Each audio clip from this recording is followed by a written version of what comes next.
Great, awesome. Good evening, Jim. How are you this evening? I'm good. How are you? Everything good? Awesome, awesome. Welcome everyone to Ayurveda Cafe 11. This is great. We're on the 11th one. Does that mean we're at the 11th hour too? Sort of. Okay, good. I waited to the 11th hour to get ready for this today. Oh, Yeah. well, it's baptism by fire. That's always a good way. Anyway, tonight's going to be we're shifting. We did a couple of cafes on Ayurveda and beauty, which I really loved. But we're shifting now to Ayurveda and the SV Ayurveda with this I always mispronounce it, Shakyavanshya Ayurveda. Mhm. And we're shifting to talking about toxins and the SV Ayurveda approach to toxins. And it's really Ama and beyond. So Jim, and so tonight I'm here with Jim Pace, who is a direct student of Vajramishra, SV Ayurveda lineage. Jim, tell us a little bit more about your topic. Broad overview. Start with that, what you're going to talk about, and then we'll get into the weeds. Okay. Well, tonight I'm going to talk about something that everyone familiar with Ayurveda has a little bit of knowledge of. Even people that don't know any Ayurveda have some knowledge of the fact that toxins accumulating in the physiology are not a good thing and they need to be eliminated. So that's the basic topic, toxins, but there are different types of toxins and they need to be understood properly in order to detox the body without creating a detox crisis. And also just to be effective with your detox. Every individual can't do the same type of program at all times. So toxicity is a big topic in Ayurveda.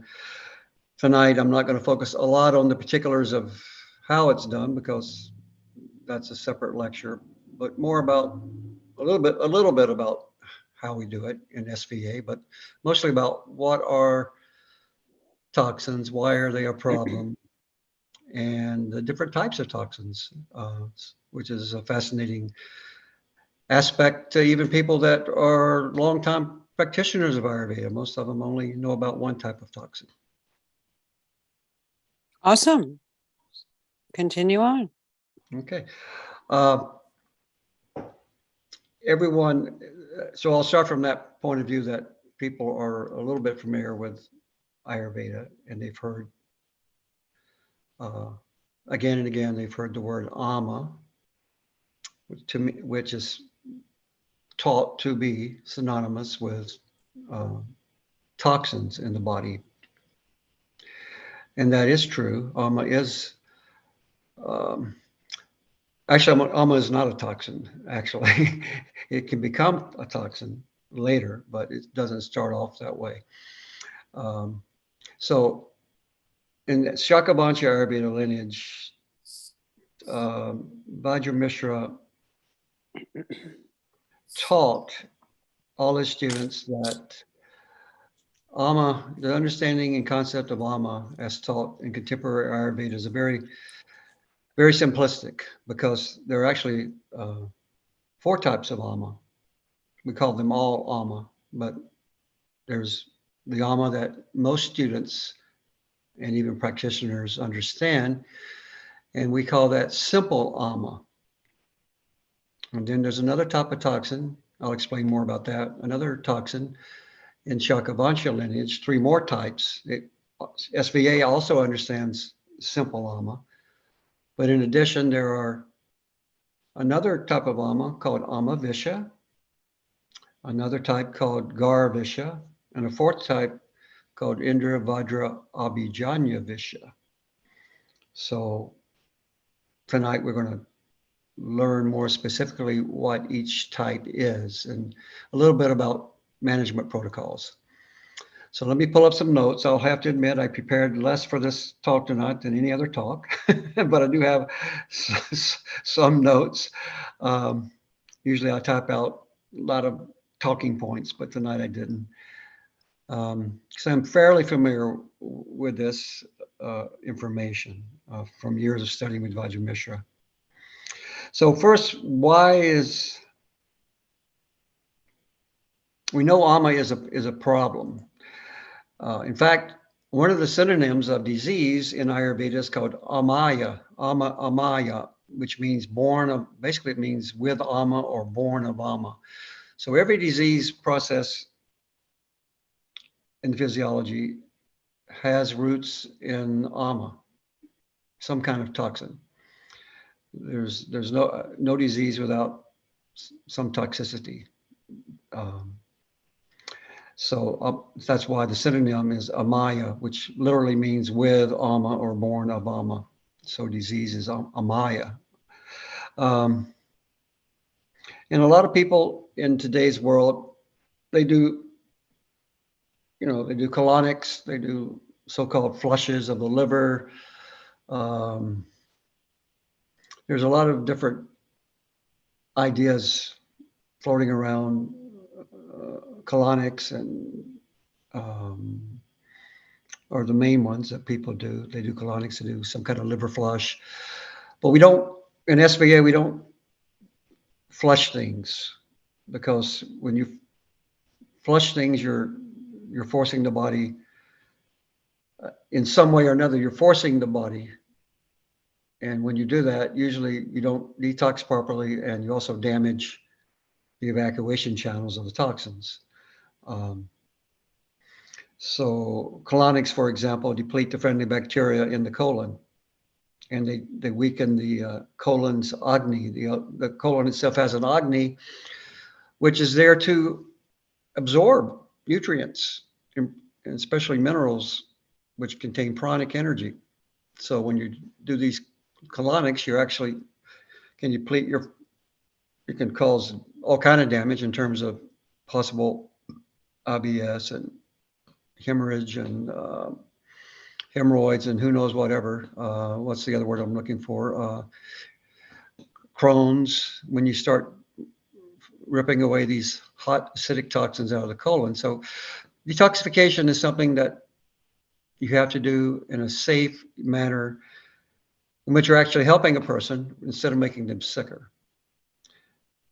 Sometimes they don't, after some panchakarma or some other detox program, they actually feel better for a while, but sure enough, they didn't do a good job of eliminating those toxins, and they went somewhere else in the body where they found a home, and the brain, the heart, the kidneys, wherever, or the colon, or the skin, and they start doing damage later as they were displaced but not completely eliminated. And the channels which they went through were not ready to handle the load either. So detoxification needs to be done without detox crisis. And many is the time that Vajramisha would say that he saw more victims in his practice of improperly done detoxification than of the toxins themselves. Very important point. More victims of improper detox than of the toxins. But let's get back to the 4 types. That's our main topic for tonight. But before that, I just want to say that the accumulation of toxins we don't want that, but it happens to everyone. Even it happens to everyone, no matter how well we eat, no matter how good food we eat. Some toxins are produced. We're not perfect, so we're producing some toxins a little bit every day through poor digestion. And on the other hand, even the normal waste products of the body, such as the urine and the feces and the sweat, if they don't get eliminated in a very timely fashion, they're not toxins, they're malas. They're naturally produced waste products, but they have to be eliminated. They have a purpose, they have a function. They're not a toxin, but if they sit long enough, they also become toxins if we're not eliminating the malas properly on time. They linger and they become toxic. So, and then the ama that we all know about, that's where we should start from. Ama is basically, the meaning of ama is something which is unripe, uncooked or partially cooked, not mature. So whatever accumulates in the body this is inside the body because there are toxins coming from the outside, but whatever accumulates internally from unprocessed or poorly digested food is ama. If you didn't digest it, 100% something is made called ama, which is due to a weakness of the digestive fire, because our digestive fire can be low, it can be high, it can be very variable. So anytime your Agni is not optimal, especially it can happen anywhere in the body, not just in the stomach and in the intestines, but also ama can form in the liver, at the tissue level, at the cellular level. But wherever this food doesn't get cooked properly due to some bad food or even good food with a weak digestive system or liver functioning or metabolic system at the cellular level, then we produce semi-digested material, and that is ama. What happens is our physiology doesn't know what to do with it.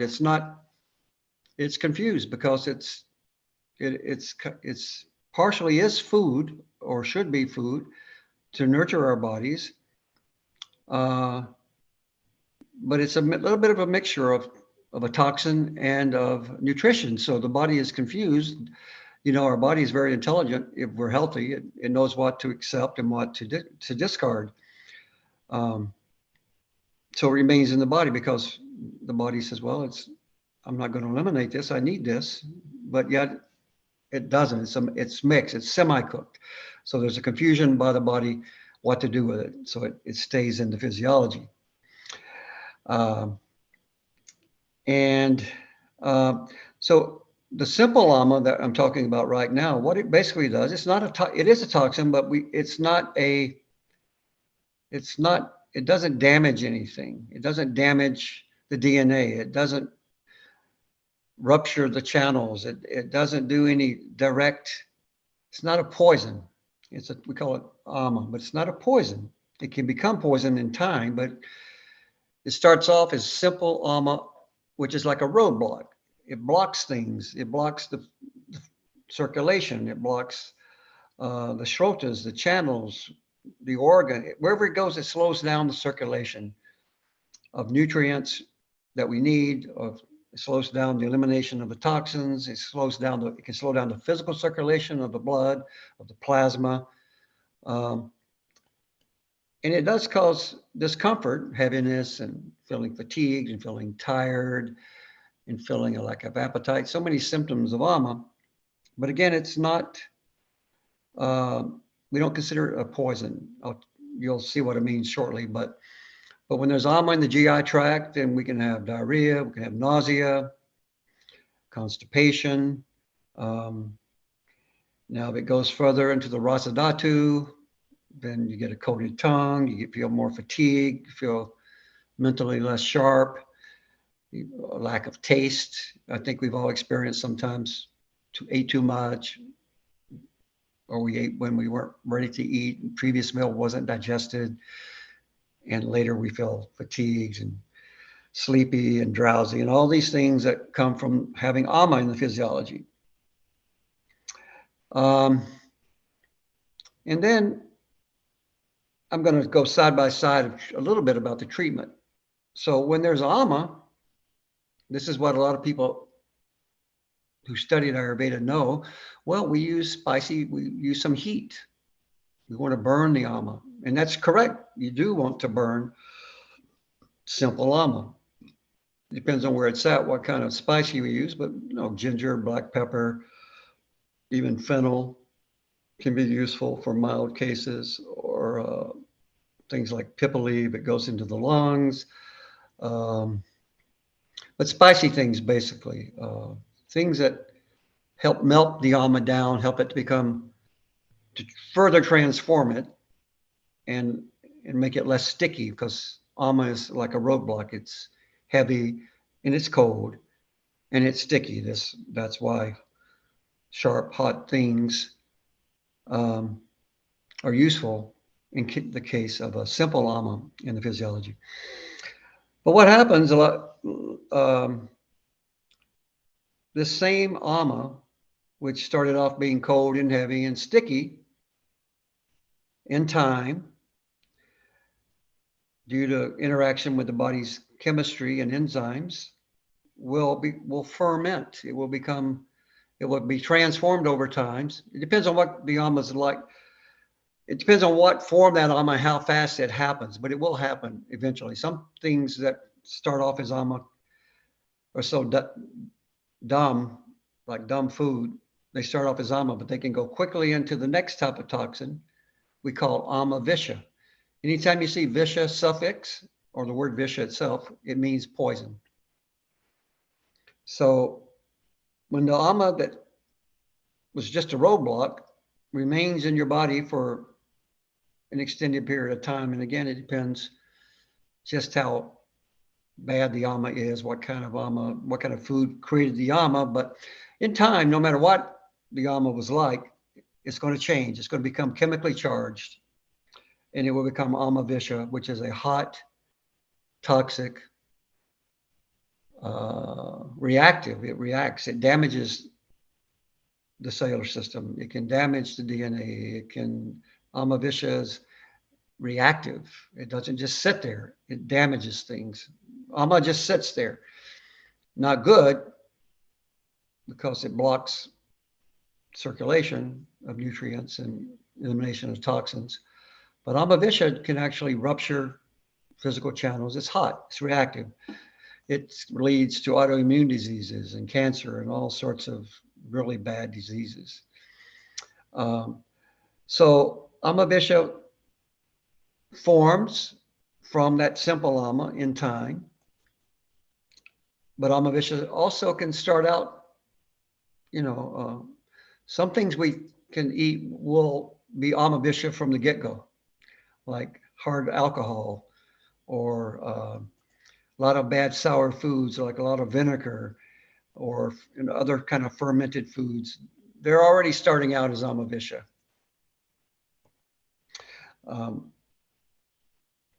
And also, even when pitta accumulates and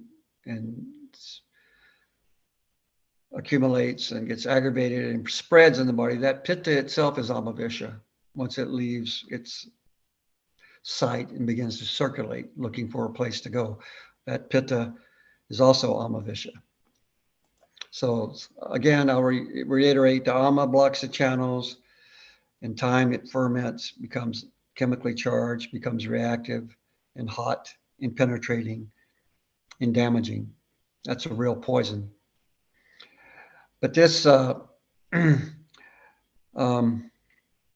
Amavisha, the second type of toxin, can be compared to free radicals. But again, this Amavisha, just like ama, is endogenous. It's made within the body, not from outside. And it comes from a weakened metabolic system, or from things that were basically Amavisha. Even ketchup is a kind of Amavisha from the get-go. That's why we don't recommend ketchup with all that vinegar and salt and peppers. And it's already very kind of a charged substance, ketchup and some of these different condiments we use and things like that. But Amavisha accumulates,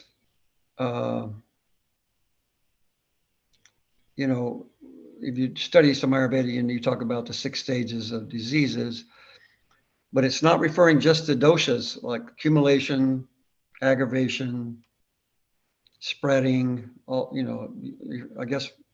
think you're familiar with that, right, Noreen? And Samprapti, the 6 stages, Shat, Kriya, Kala, the 6 stages of disease. Oh, I don't hear your mic. Your mic is off. My mic off just so it's quiet for you. Yeah, if you want to just so basically reiterate the 6 stages of the pathogenesis, how disease develops in terms of Ayurveda. You don't have to go in detail, just list them. Well, there are 6 for the audience. It's called Shat, Kriya, Kala, or Samprapti, the propagation of ama, basically. Sama with ama, Prapti. That's one meaning of Samprapti. There's other meanings, but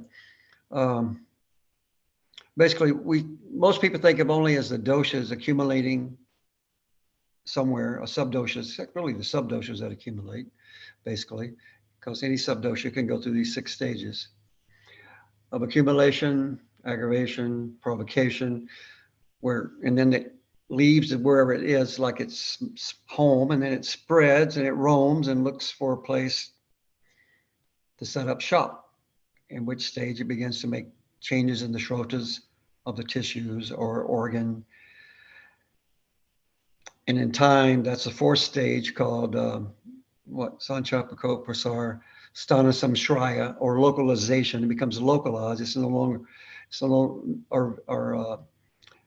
it's beginning to find a home, and then it manifests. And that's when you go to the doctor, because that's what Western medicine does. When it goes to the 5th stage called Vyakti, it manifests. Now they say, oh, we have a name for it. Before that, well, you have some symptoms that you tell us about, but we don't have a name for that. But when it goes to that Vyakti 5th stage, then they name it. It has a specific name. And so does Ayurveda have names at that stage. And also, but the last stage is the stage of beta, which means spread, complications, going beyond, rupturing the channels, and very difficult to treat stage, the 6th stage, when there's complete damage to the physical channels. How do you even deliver herbs to that tissue when the channels that support that tissue are ruptured, disrupted? That's what it means, rupturing or disrupting, beta, breaking. So, but Ama does the same thing. It can accumulate, keep accumulating. So it's not just talking about doshas undergoing the stages, it's also talking about toxins. For example, a lot of Amavisha going to the brain can become MS. The myelin sheath gets burned and damaged. Depends on where the toxins go. Vajramisha used to say everything, there's a lot of names for this disease and that disease and so many diseases, but he says it is all the drama of the toxins. All these diseases are the drama of the toxins. They just get different names depending on where they go, basically. So Amavisha in the brain can burn the myelin and become MS. If it goes into the colon, it can become a Crohn's disease. But it's hot. Amavisha is hot. It's reactive. And so you can't use, if there's a lot of Amavisha, the problem is it can become complicated because people can have all 4 types of toxins, one type in one tissue, another type of toxin, a different tissue, different organ. So management I'm trying to make it simple just to understand, but management can become a little bit complex. But Amavisha, you can't use, a lot of Amavisha, it's hot. You'll make it worse if you use hot substances. You have to use a more cooling treatment. And you have to, because it is hot and reactive, we in SVA, we understand that there are these things that are called binders, like tapioca, taro root, arrowroot, even coriander, marshmallow root, slippery yam. So we try to, Manjishta is an herb that calms down the reactivity of Amavisha in the blood and the muscle tissue specifically and primarily.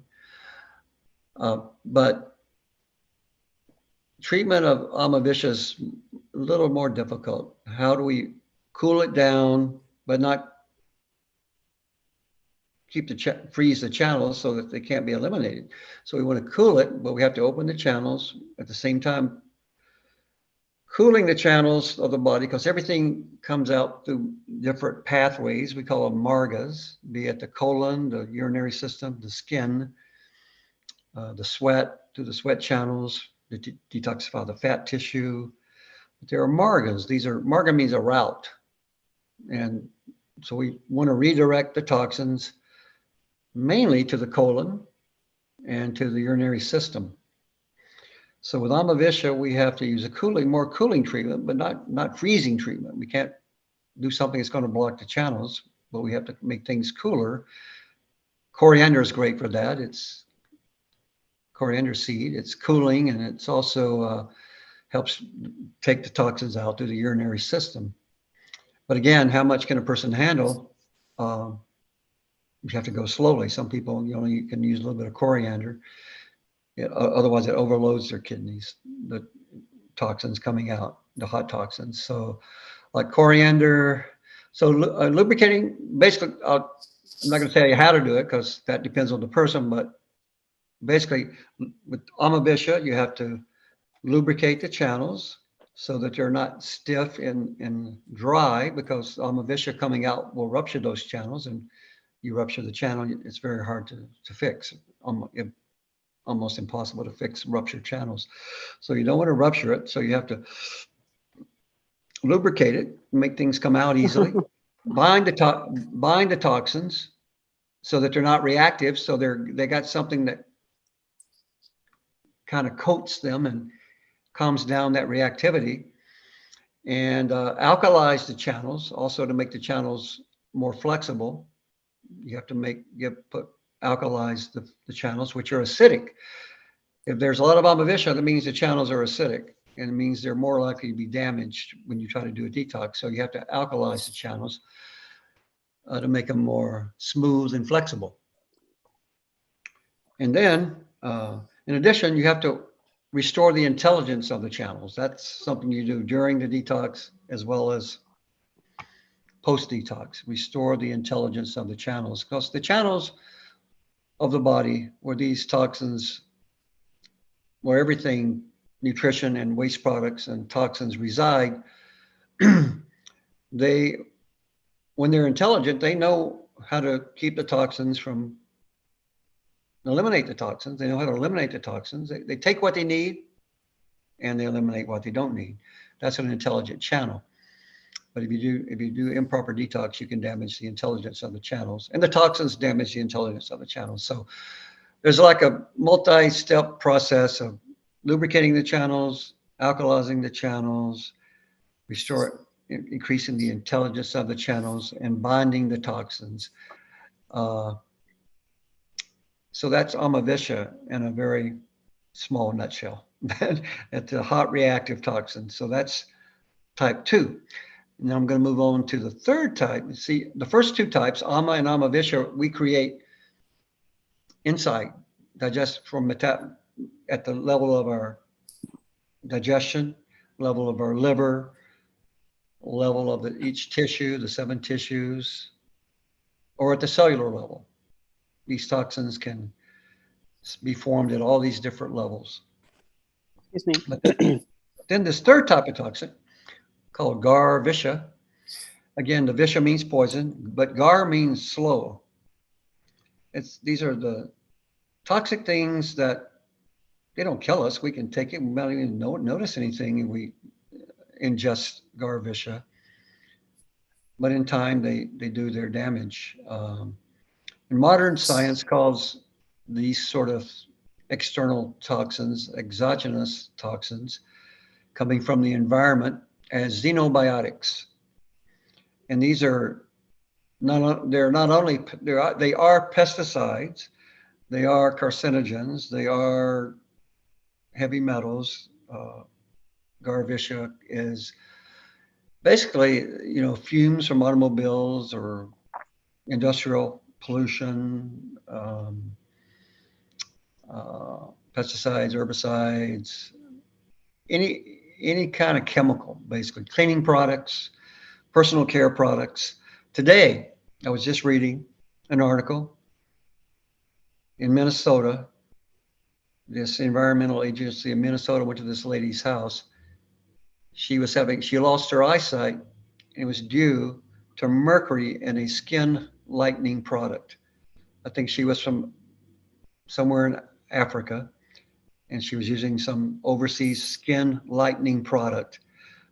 Had a lot of mercury, and her body tested, her urine tested lots of mercury. Even her kids had it, because she was washing her clothes with her kids' clothes, but they didn't have as much as the mother. She was losing her eyesight due to mercury contamination from some kind of a skin lightening product. But a lot of personal care products, maybe they don't have mercury, most don't, but they do have other chemicals that are toxic. And you go to Environmental Working Group, you can read the horror stories of the environmental toxins in personal care products, even the ones that are said to be quote unquote natural.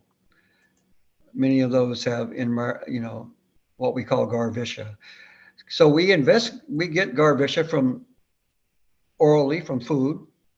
We get it through our skin just as easily. We can absorb Garvisha through the skin, through our breathing also. But the main routes, of course, are eating, breathing, and the skin. Laundry detergents. If I even go drive past the local laundromat here with all that exhaust from their dryers, I can smell it. I'm sensitive to that sort of that, and it irritates my sinuses and my eyes right away. So we're exposed to these things all the time. And we don't have that much, we do have control over what we put on our body, like our personal care products, but a lot of things that are in there, we don't, but we do. So we have to be aware that they're out there and take, but what we do have control of our cleaning products and our personal care products.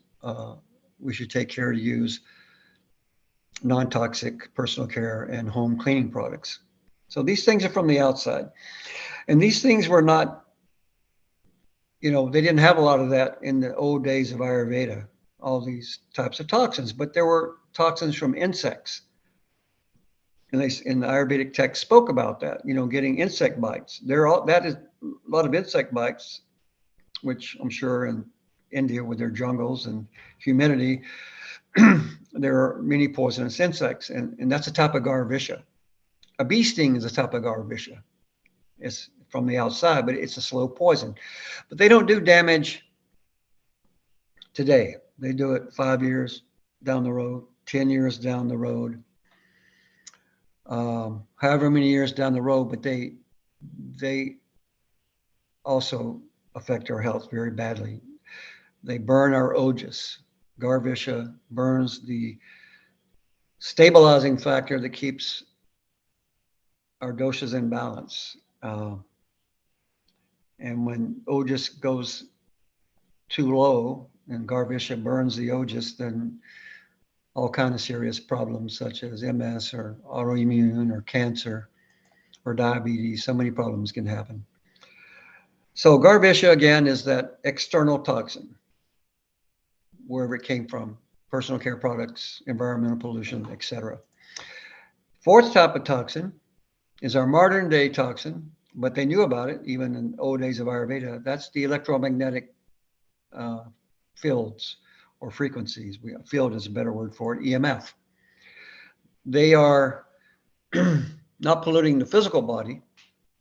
They're doing something worse, actually. They are vibrationally polluting the vibrational channels called nadis, which govern the physical body. And when the nadis are not delivering prana, they're like, EMF is like a corrupt prana, synthetic prana, but it's a type of toxin. It's a vibrational soluble toxin. We have different types of classifications for toxins. One is water soluble toxins. They go to the water soluble area of the cellular system. Then there are fat soluble toxins. They go to the fat soluble area of the cellular system. So, Jim, why don't we wait to talk about EMFs, because I think we should do a full. I thought I did it already. No, we didn't talk about. We didn't specifically do it on EMFs. We talked about it a little bit in relation to prana.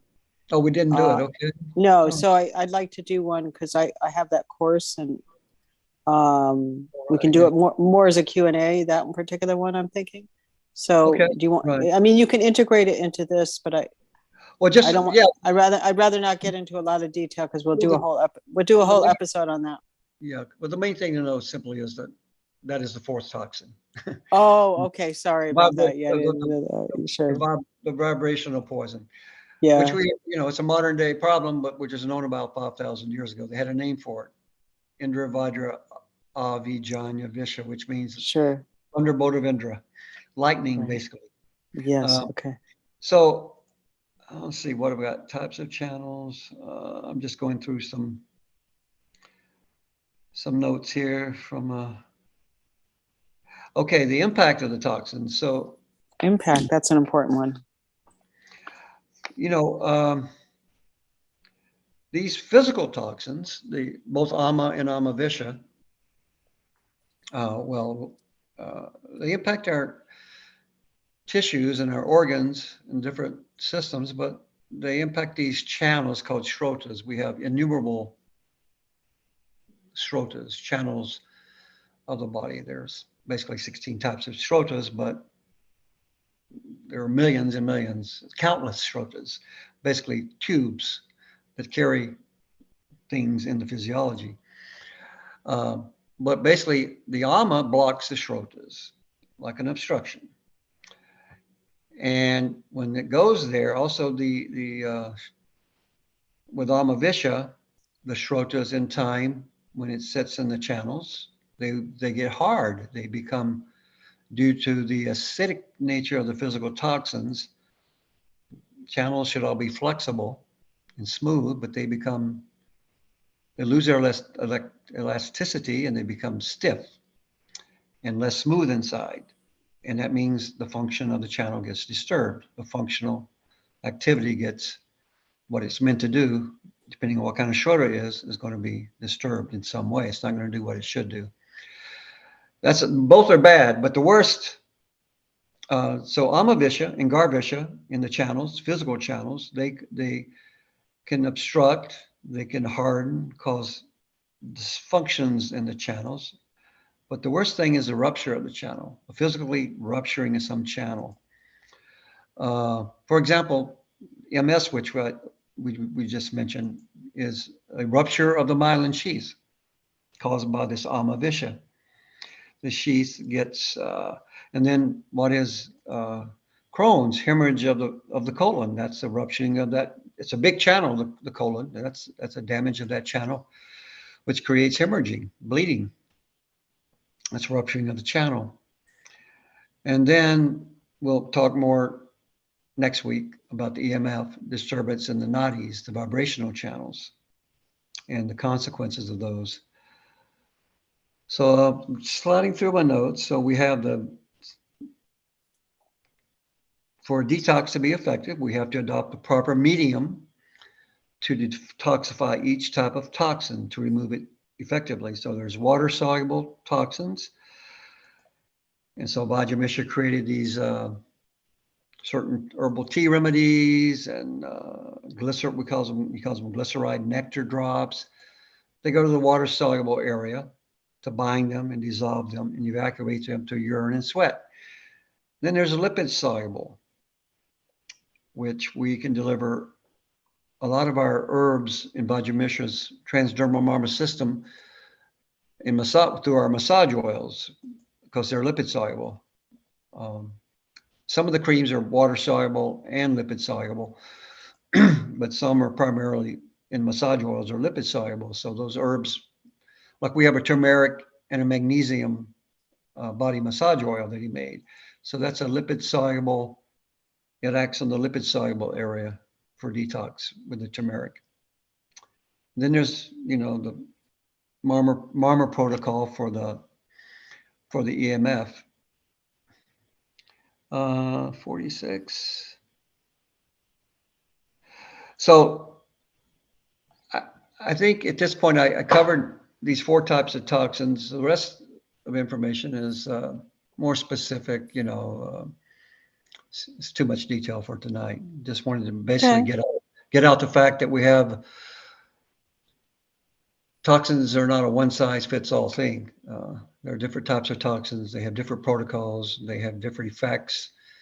And we have to know about those. We can't just think, oh, there's Ama, we'll give you ginger tea. No. Maybe for some people at some time, but not for everyone. Sure. Maybe coriander fennel tea would have been a better choice. Yeah, exactly. Well, we got several people here, so let's open it up for questions. Anyone have any questions for Jim? Is everyone still there? They are. If not, I can start off the. Okay. Unfortunately, I can't see the clock on my phone. Where I'm 7:40, 7:48. Okay, great. Well, I can start off the Q&A, and then people can feel free to pipe in, or maybe there's something will resonate with someone. Okay. Let's see. Oh, I want to talk about. You made the comment about Vajramishra that he said all disease is ama.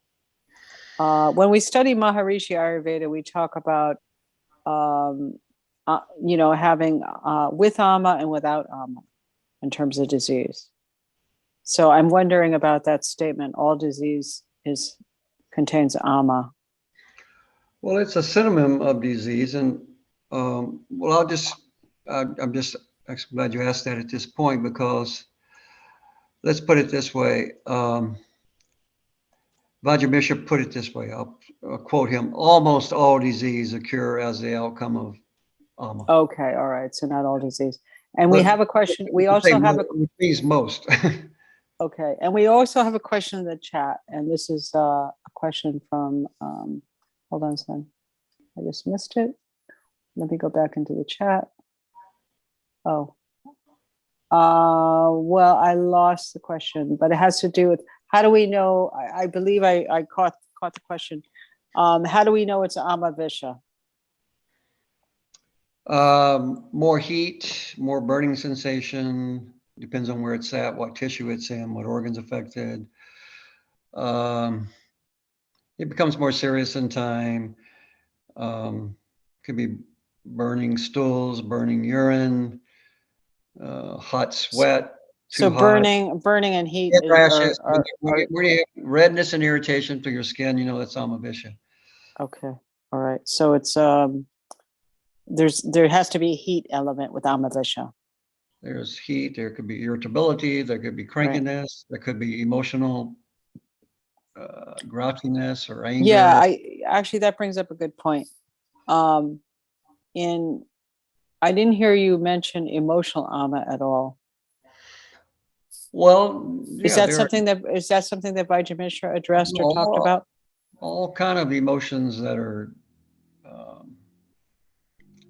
hate, anger, jealousy, greed. You can name all the different emotions. They're all sure, types all the toxic emotions and poisons essentially. But whatever you do to balance the body affects the mind. But there's of course spiritual practices and mantra and.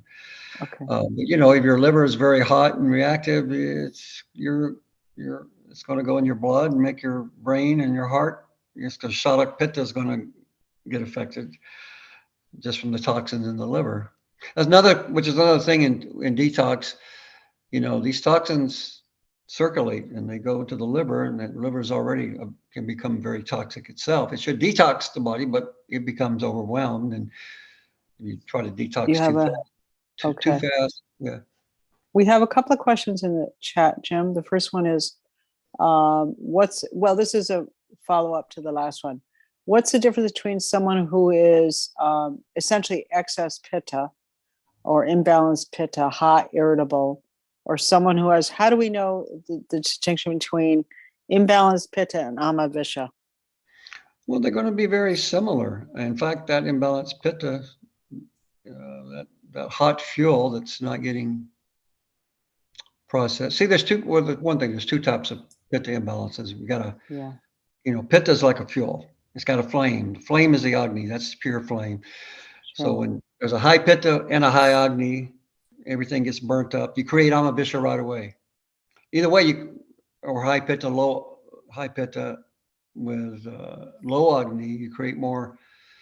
You can create Ama and Amavisha, but with high pitta and high Agni, everything gets burnt, charged, reactive very immediately. So that creates Amavisha right away. But pitta itself, it's got a function to do, but when it goes out of its adhisthana, its home, like your acid in your stomach, and bubbles up and spreads in the body, then becomes Amavisha. So they're very similar. But Amavisha doesn't mean, Kapha people have Amavisha too, because Amavisha forms even from simple Ama setting over time, it becomes acidically charged. Doesn't mean their pitta is high, but they have Amavisha. Doesn't mean pitta Okay. is aggravated, All but right. that aggravated So pitta becomes so I'm hearing Amavisha. I'm hearing what you're saying is if pitta is aggravated, generally it's accompanied by Amavisha, but if one of the other doshas is aggravated, they it it, it could be Amavisha. Well, what I'm saying is basically simple Ama due to Agni being low, or Vishama Agni, which is more associated with Vata, imbalance, irregular flame, like sometimes high, sometimes low. Vishama Agni can create Amavisha when it's high and Ama when it's low. That's Vishama Agni, 3 states of Agni, 4 states, balanced Agni, the Sama Agni, Tikshna Agni, very sharp, reactive Agni, and then Vishama is sometimes high, it's sometimes low. When it's low, it creates Ama. When it's high, it creates Amavisha. And Manda Agni is always slow. It's always creating Ama. Right. But no matter what type of Agni you tend to have, you eat dead, dumb food, you eat a big meal 1 hour from the other meal, you're creating Ama no matter, So Agni, there's a relationship between how, Agni and Ama. Ama slows down Agni, and when Agni is impaired, then you create more Ama. It's kind of a vicious cycle there. That's why you Sure. sometimes. Okay. But that question probably requires a little more study and thought, I would say. But there is don't think just Pitta has Amavisha. No, okay. That's Ama, all right. Ama ferments, no matter what body type you are. Okay. Awesome. There is another question, and that is, what would most or all autoimmune disorders result from Amavisha? Amavisha. So, like for instance, rheumatoid arthritis or Garvisha. Yeah. what? Amavisha and Garvisha. Okay. They call it Ama what? Arthritis, but it's really Amavisha what, Vajramishra says. The text you'll see Ama what, but more appropriately, it's Amavisha what. They call it Amavata, right? Amavata. But he says really Amavisha what. Oh, okay. Because the degree of the Ama. Yeah, it's right. It's more serious Ama than autoimmune. Ama. The body's attacking it and creating more problems. So, so Ama is going to eventually become Amavisha. Right. If not addressed. Or it will start as Amavisha right away. But right. In certain situations. Yeah. So most serious problems are Garvisha and Amavisha. And sometimes they're both, it's hard to tell them apart because in the pulse they seem very close. There's a little difference, but they also amalgamate together a lot of times, the Amavisha and the Garvisha. And to make it matters worse, sometimes there's calcification in which Amavisha and Garvish bind to the crystals of calcium in the body due to improperly used calcification crystals mixed in with these toxins. That's why Vajra came up with like Kulti detox powder and how to use Kulti to break up. Kulti is a bean. It's called Kulti that breaks the stones, breaks calcifications, either either at the micro level or at the bigger level, like kidney stones. Okay, awesome. Any other questions that anyone who wants to put in the chat or just unmute? Ask Jim. Jim, can you repeat the pronunciation for the fourth type of Ama that you mentioned? That's more like the electronic EMF, and then the translation you said something about like electricity, or something like that. I'll mention it because you asked the question, but basically I'll cover it in more detail next week. Indravajrabhijanyavisha. Avi, sometimes they say Abhijanyavisha. Again, you know Visha, what that means. Indra is the god of thunder and lightning, or thunder, right? God of, and so the Vajra is a thunderbolt. I'm going to put it in the chat. Indra, Indra, right, Jim? Indra, What Vajra. else? Vajra means thunderbolt. Hold on. I misspelled Indra. Avi, A-V-I, Janya, J-A-N-Y-A, Visha, AVI. J-A-N-Y-A, Avijanya. Sometimes you'll pronounce it Abhijanya, but I think both are Okay. correct. Indra, Avijanya. Indra Vajra. Indra Vajra. Abhijanya. Vajra. Yeah. V-A-J-R-A, Okay. yeah. Sure. That's Indra All right. Vajra. Well, I So- won't put it in the chat because I'm typing in my phone. It's not working, but that's basically what it is. Yeah. All right. Yeah, it's basically, we'll talk about more next week. So it's good to see Okay. you here, Eva, tonight, by the way. Yes, I'm happy I could make it. Thank you so much. This was a great talk. Welcome. Okay, thank you. All right. Anybody else have anything for Jim, or anything else you want to add, Jim, before we close? How about Linda? She's here tonight, isn't she? Yes. Yeah, we Yeah, didn't hear no, from I'm you. just listening and enjoying it. Always very interesting to hear. Yeah, it's a Awesome.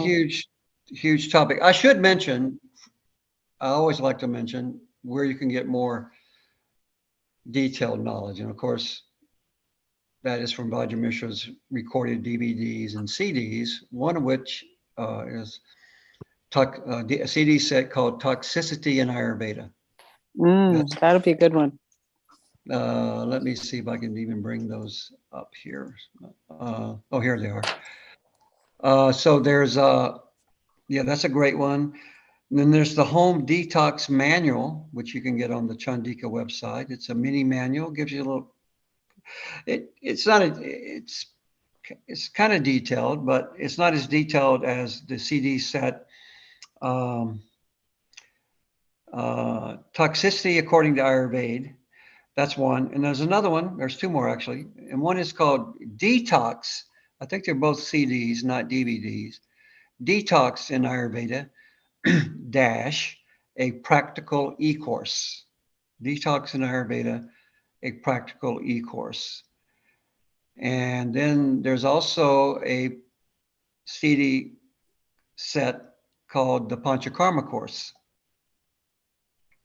And Great. So those are all available on the they're either going to be available on the either Chandika.com right. by hard copy, or available on SV Ayurveda at teachable.com. Okay. Awesome. Well, that's great to know. Actually, I have a quick question that comes to mind before we close, and that is, you talked about Vajra Mishra as opposed to kind of a harsh detox, that could really result in a detox crisis. Oh yeah. If you were, doing these, a variety of cleanses. What about doing the home, the pre-treatment for panchakarma when you're doing the castor oil cleanse, when you're, with the castor oil and cleansing the colon in that way, in the digestive tract? Did he have any feelings toward that in terms of doing that home cleanse pre-panchakarma treatment? The prep, home prep? Of course, that's part of panchakarma, purva karma. Sure. But you can learn, and I learned quite a bit when I transcribed the panchakarma course CD set. Yeah. He believes in almost doing purva karma. Okay. pre. Yeah, so you do something more gradual. Is that what his approach was for the most part? More, not just. Or more long term? More in waking up and supporting the body's intelligence to eliminate toxins. I don't remember all the details, but it was not just, you start from today, we're going to start doing a lot of ghee and castor oil. You're going to start to do other things before that. so that by the time you get to that, you don't have any issues. I see. So it's more you're really it's not like a 1 week preparation or a 2 week preparation. This is I think it's a little, I remember right. on that, it's a little bit more. I know he gave one Okay. example of one of his practitioners who, the gentleman was an old guy and he had a lot of problems, and she sent him, her client for PK to Dr. Mishra, and he was after her PK, he had a lot of problems. Anyway, she was upset with Vajra basically a little bit because she thought she was going to lose clients, Thank but you. actually he said, no, you're going to get more clients because your clients are going to feel good. They're going to get great Yeah. results. They're not going to have a Sure. detox crisis, and they're going to come to you. And that's exactly what Okay. happened. You know, All she right. had to kind of adjust her Okay. way of doing things. Awesome. So the Panchakarma course, again, I don't remember all the details, but it's more refined than I the way see. things are typically done. Okay. All right. Well, it's good to know. Well, let's conclude. And next week, is that what you'd like to focus on, Jim? Well, We'll do yeah, more but of a Q&A about the EMFs. yeah, but because you can do it that way because you've already taken the. Yeah, I did the course, so that'll be fun to do if you're up for that. You up for that? Yeah, that's fine. Okay, Sure. cool. You have So a lot of questions on that? I think it'll just be fun to have a conversation since I've Okay. actually done the course. Okay. Sometimes it makes it more lively. So I'm going to take it off YouTube live and off the recording. And then if anybody wants to stay for a few minutes off recording, Jim, will you hang around for a few minutes? Yeah. Yeah. Okay. So just hang for a moment. Is there any questions we didn't answer, by the way, on the chat? No, there's nothing on the chat right now, but